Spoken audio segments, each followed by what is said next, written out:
پلا لاؤ، ماں نے شلو کا بدل دیا، اب جو لے کے چلے تو دھوپ بہت تیز تھی، ابا کا دامن ازور پہ ڈال دیا، فوج آدھا یہ سمجھی کہ حسین تھک گئے قربانیوں سے تو قرآن سنو کے لیے لا رہے ہیں، مگر جب آ کے میدان میں ابا کا دامن ہٹایا تو دیکھا تم لایا ہوا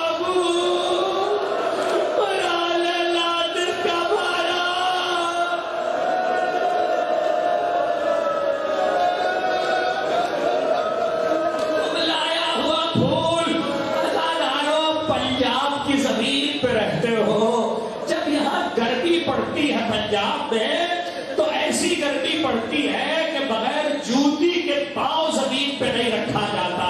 سنو کہ مقتل کا جملہ ایک بار کہنے لگے فوج آدھا اگر تم یہ سمجھتے ہو کہ بچے کے بدلے میں پانی پی لوں گا تو لوگ ایسے زمین کو مٹائے دیتا ہوں، ہائے باپ کا کلیجہ جلدی ہوئی کربلا کی زمین۔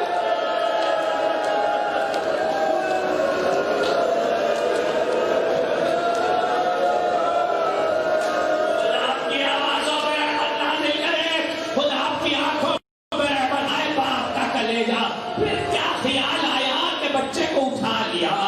شاید یہ خیال آیا کہ اگر اصغر نے ایڑیاں رگڑ دی اور پانی جاری ہو گیا تو کربلا ضائع ہو جائے گی، تو کہنے لگے علی اصغر تم بھی تو حجت خدا کے لال ہو، حجت تمام کرو۔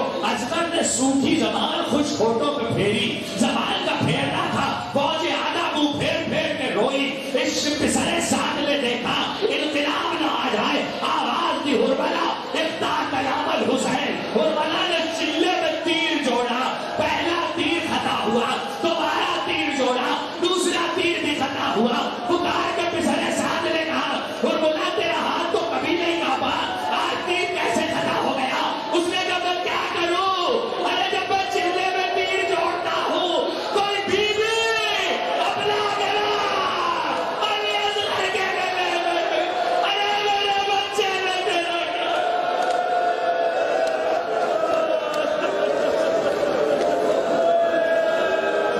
خدا تمہاری آوازوں پہ رحمت نازل کرے، خدا تمہاری آنکھوں پہ رحمت نازل کرے۔ سیدہ کو جیسے تمہارے آنسو پسند ہے ایسے ہی گریے کی بلند آوازیں بھی پسند ہے۔ عزادارو یہ تو سنتے ہو علی اصغر کو تیر مارا گیا، مگر مقاتل و کتابوں نے لکھا ہے ہربلا زمین پہ بیٹھا ہوا تھا، اس نے بیٹھ کے تیر مارا ہے، اور علی اصغر حسین کے ہاتھوں پہ تھے تو تیر یہاں نہیں لگا۔ سنو گے ایک کان کے نیچے سے آیا، دوسرا کان کے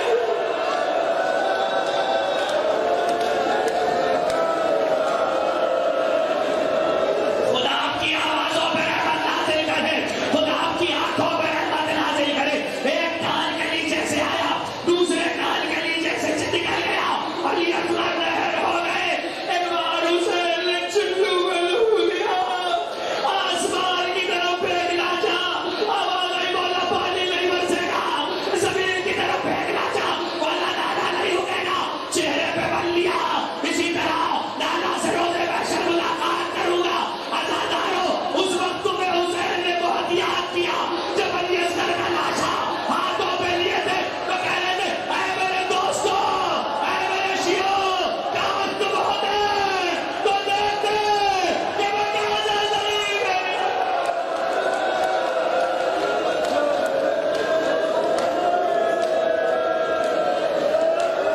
خدا آپ کی آوازوں پہ رحمت نازل کرے، خدا آپ کی آنکھوں پہ رحمت نازل کرے۔ دو جملے سن لو، ہو گئی مجلس، دو جملے سن لو۔ جب اہل حرم کا لٹا ہوا قافلہ ایک سال کی قید کے بعد مدینے آیا، پہلی بار پڑھ رہا ہوں ناروال میں، ایک سال کی قید کے بعد جب رہا ہو کر مدینے آیا تو بشیر نے راستے میں بڑی خدمت کی تھی، تو جناب سجاد سے جناب زینب نے کہا اس نے راستے میں بڑی خدمت کی ہے، یہ پوٹلی سے دیکھ دو۔ امام سجاد نے کہا یہ کیا ہے؟ کہ یہ وہ لٹے ہوئے زیور ہے بیویوں کے جو واپسی میں ملے تھے رہا ہو کر، یہ سارے زیور اسے دے دو۔